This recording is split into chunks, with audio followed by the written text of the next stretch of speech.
Greetings and welcome to this week's edition of 401k Real Talk. This is Fred Barstein, contributing editor at wealthmanagement.com's RPA Edge and CEO at Trow, TPSU, and 401k TV.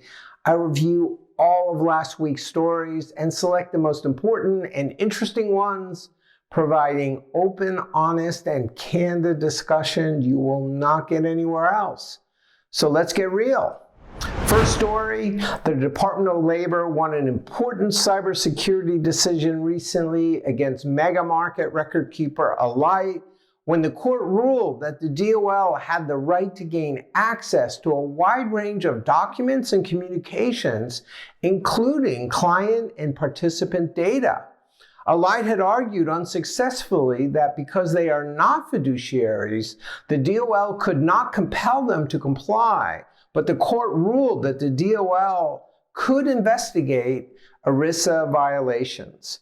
The DOL is focused on protecting plans and participants against cyber attacks with recent guidance issued, which means the industry can expect more requests and investigations as plan sponsors have to accept their new role as digital fiduciaries, which has broad implications for advisors and providers alike.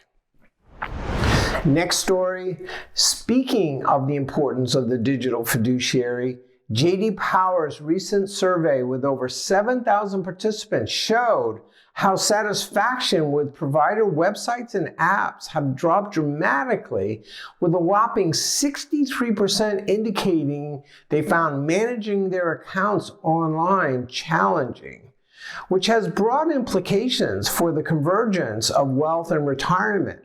50% of participants with top performers are likely to keep their assets there, compared to just 17% for the poor performers, all of which greatly affects overall satisfaction.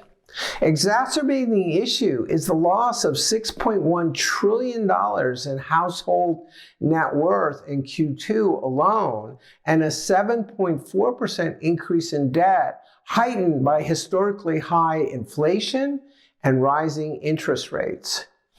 J.D. Power calls this a moment of truth for providers, as only 22% of participants indicated they got proactive advice from websites and apps. Next story, responding to For Us All's lawsuit claiming that they had overstepped their authority on their cryptocurrency announcement, the DOL claimed that the record keeper lacked standing to sue as it did not show harm. They also stated that their announcement, harsh as it might have been, was not final guidance.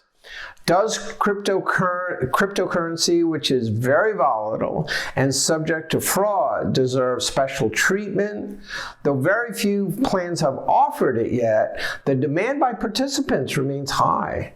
The lawsuit by For Us All was indeed a bold move, as was the DOL language warning plans to take extreme care and expect to be questioned.